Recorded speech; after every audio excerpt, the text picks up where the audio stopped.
شخصیت تھا. یہ کس قدر امیر اور بااثر شخص تھا اس کا اندازہ آپ 2-3 مثالوں سے لگا لیجیے. کہ لندن میں تھا, اسے شمالی لندن کا ایک گھر پسند آ گیا. اس نے وہیں کھڑے کھڑے یہ گھر 1 کروڑ پاؤنڈز میں خرید لیا. یہ پاکستانی روپے میں 1 ارب 40 کروڑ روپے بنتے ہیں. اس نے 2009 میں مونٹی کارلو میں اپنی 37ویں سالگرہ منائی.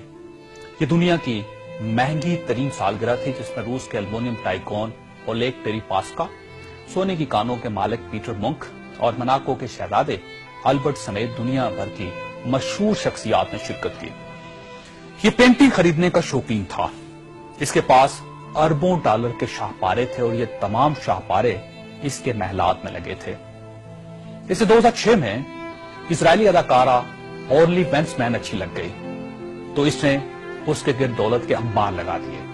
چنانچہ یہ اس کی گرل فرینڈ بن گئی اور یہ دنیا کی مہنگی ترین گرل فرینڈ تھی. برطانوی وزیر اعظم ٹونی بلیئر اسے اپنا ذاتی دوست کہتا تھا اور اس پر 10 ڈاؤننگ اسٹریٹ کے دروازے ہر وقت کھلے رہتے تھے. برطانوی شاہی خاندان نے اسے کئی بار بکنگم پیلس اور ونڈسر کاسل میں لنچ اور ڈنر دیے تھے. یہ لندن اور پیرس میں پلے بوائے کی زندگی گزارتا تھا اور اسے دنیا جہان کے قانون توڑ کر بہت خوشی ہوتی تھی. اس نے ایک بار پیرس کی شانزلیزے پر 120 کلومیٹر کی رفتار سے گاڑی چلا کر پوری یورپی دنیا کو حیران کر دیا اور پیرس کی سٹی حکومت کوشش کے باوجود اس کا چالان نہ کر سکی.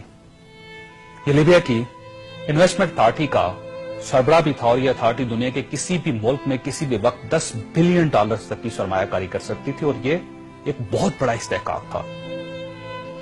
اس شخص کا نام ناظرین سیف الاسلام ہے اور یہ لیبیا کے سابق حکمران کرنل قذافی کا بیٹا ہے. سیف الاسلام کرنل قذافی کا وارث اور ولی عہد بھی تھا اور اسے دنیا کا اس کے بارے میں خیال تھا کہ یہ کرنل قذافی کے بعد لیبیا کا حکمران ہوگا. یہ اس قدر بااثر تھا کہ کرنل قذافی کو نیوکلیر پروگرام ترک کرنے پر بھی اسی نے قائل کیا تھا. اس نے بلغاریہ کے اس میڈیکل گروپ کو چھڑوانے میں بھی بڑی مدد کی تھی جس پر بچوں کو ایڈز کے ٹیکے لگانے کا الزام تھا. برلن نائٹ کلب اور لاکھ روبی دھماکے کے متاثرین کو معاوضہ بھی اسی کے حکم سے جاری ہوا تھا. اب میں آپ کو اس کی تازہ ترین تصویریں دکھانا چاہتا ہوں. یہ سیف الاسلام 3 ماہ پہلے لیبیا کے چھوٹے سے قصبے اباری میں چھپ گیا. یہ 2 دن پہلے 19 نومبر کو قصبے کے ایک ایسے کمرے سے برآمد ہوا جس میں باتھ روم تک نہیں تھا اور یہ بدبودار پرانے کمبل میں لپٹا تھا.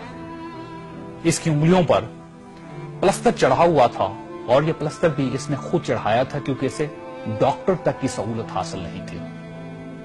یہ سیف الاسلام اس وقت لیبیا کی موجودہ حکومت کے قبضے میں ہے اور پوری دنیا میں کوئی شخص اس شخص کو پناہ دینے کے لیے تیار نہیں جو 3 ماہ پہلے تک ملکہ برطانیہ کا شاہی مہمان بنتا تھا اور ٹونی بلیئر اسے مائی فرینڈ کہتا تھا اور پیرس کی کمپنیاں اس کے لیے خصوصی خوشبو ایجاد کرتی تھی. یہ ہے سوال اور یہ تصویر دنیا کے ان تمام حکمرانوں اور ان کے خاندانوں کی عبرت کا سبق ہے جو اقتدار کو سب کچھ سمجھ لیتے ہیں اور جو اس زوم میں مبتلا ہو جاتے ہیں کہ ان کے اقتدار کا درخت ہمیشہ سبز رہے گا.